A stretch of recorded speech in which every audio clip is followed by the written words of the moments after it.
नमस्कार दोस्तों। Australia tourist visa, इसका प्रोसेसिंग टाइम क्या है, वीजा ट्रेंड करंटली क्या चल रहा है, आपको स्पॉन्सरशिप पे अप्लाई करना चाहिए या फिर आपका होटल बुकिंग पे अप्लाई करके ही वीजा आ जाएगा।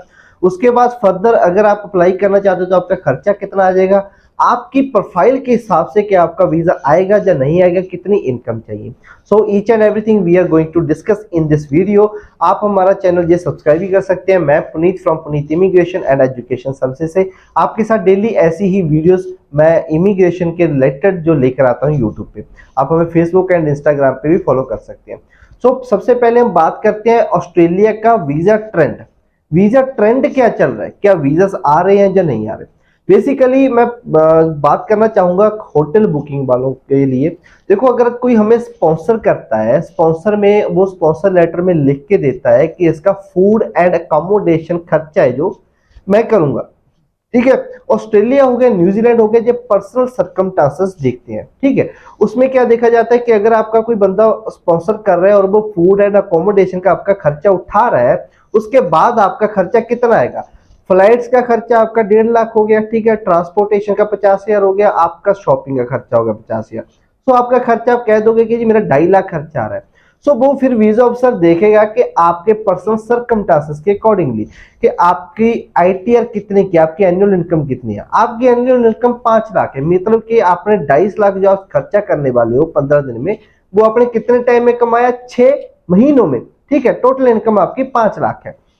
इससे जो है वीजा ऑफिसर इस तरीके से कैलकुलेट करता है। अगर आप होटल बुकिंग पे जा रहे हो तो वहां पे आपका जो खर्चा है फूड एंड एवरीथिंग है वो आपकी खुद की जेब से होगा। एंड होटल बुकिंग का खर्चा हो गया मिला के, आपका शॉपिंग का हो गया, टैक्सी किराया, ईच एंड एवरीथिंग, आपका बजट बन जाता है 5 लाख का। तो वहां पे आप आईटीआर की इनकम कितनी शो करते हो, फॉर एग्जाम्पल आपकी 5 लाख की है, क्योंकि 5 लाख से ज्यादा हमारे यहाँ पे टैक्स पड़ता है। 5 लाख की इनकम हम दिखाते हैं एंड उसके बाद हम कहते हैं कि जी मैं 15 दिन का जो मेरा बजट प्लान है वो खर्चा बन रहा है, जो टोटल मेरा बजट बन रहा है वो 4 लाख या 4.5 लाख है। तो वीजा ऑफिसर वहां पे कहीं ना कहीं देखता है पर्सनल सर्कमस्टांसेस आपके उठा के, जो मेन चीज आती है कि आपकी एनुअल इनकम कितनी है, फाइनेंशियल इनकम। आपने 50 लाख शो कर दिया और आपकी इनकम कितनी है, 5 लाख साल की। तो ये 50 लाख आपने कैसे इकट्ठा किया। ये सारी जस्टिफिकेशन आपको ऑस्ट्रेलिया को देनी पड़ती है, ठीक है जी। फर्दर उसके बाद हम डिस्कस करेंगे। आपको बताना चाहूंगा मैं कि अगर आप 5 लाख की आईटीआर लगाओगे इस केस में तो आपका वीजा नहीं आएगा। अब इसका भी सोल्यूशन होता है। आपकी फैमिली मेंबर में अगर आप 3 लोग हो, मदर फादर आपके ब्रदर सिस्टर, तो ट्राई करो कि उनकी सारों की इनकम आईटीआर लगाओ साथ में। अगर 5-5 लाख भी आप इनकम लगाते हो चारों की तो 20 लाख आपकी इनकम होगी।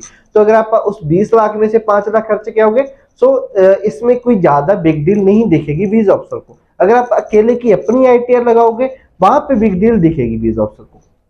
इस तरीके से हम रिप्रेजेंटेशन करते हैं। फर्दर जो पर्सनल सर्कमस्टांसेस में आपका आ जाता है कि लाइक आपका फैमिली टाइज क्या होगी, आपकी बिजनेस या फिर आपकी जॉब टाइज होगी, वो पर्सनल सर्कमस्टांसेस में देखा जाता है वीजा ऑफिसर की तरफ से। अगर आप बहुत सारी चीजें एलिजिबिलिटी पूरी करते हो तो आपको वीजा होटल बुकिंग पे भी नॉर्मली मिल जाता है, ठीक है जी। फर्दर मैं आपको यही चीज बताना चाहूंगा कि ऑस्ट्रेलिया वीजा देता है, ठीक है। अगर कोई घूमने जाना चाहता है वो उनकी इकोनॉमी को डेवलप ही करता है। आप 3-4 लाख वहां पे खर्च के ही होंगे। अगर आप वहां पे इंटेंशन उनको शो कर दी कि आप इंडिया में आज इतना कम कमा रहे हो, ऑस्ट्रेलिया में तो यू कैन, ठीक है, अर्न, ठीक है, बहुत ही ज्यादा अमाउंट में अर्न कर पाओगे, तो वहां पे ठीक नहीं लगेगी उस वीजा ऑफिसर को बात जी।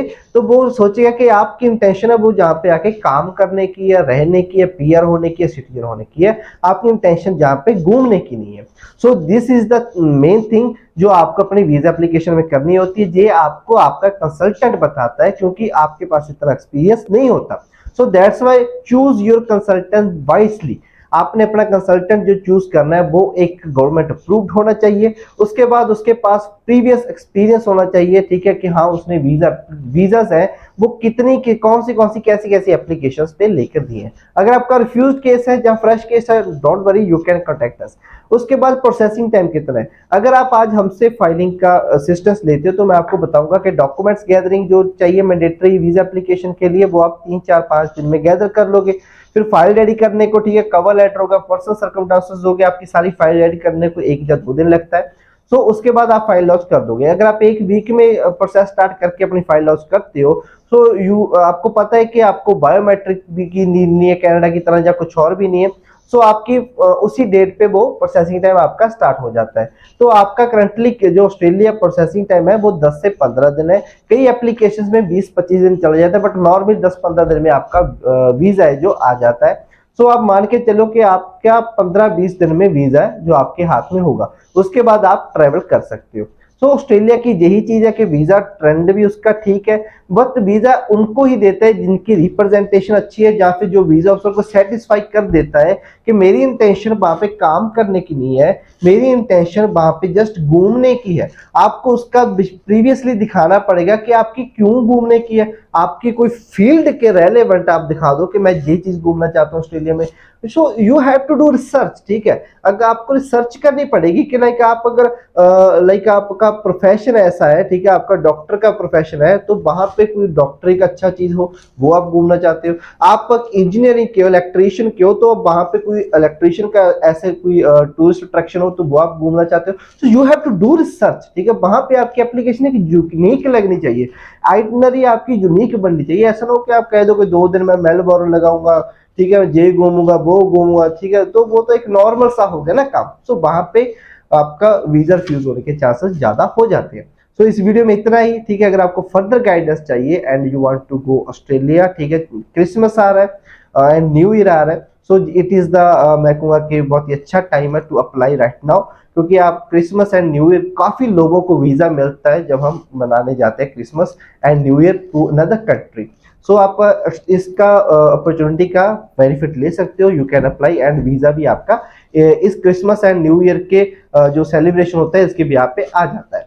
सो इस वीडियो में इतना ही। नमस्कार, सत श्री अकाल and don't forget to subscribe our YouTube channel.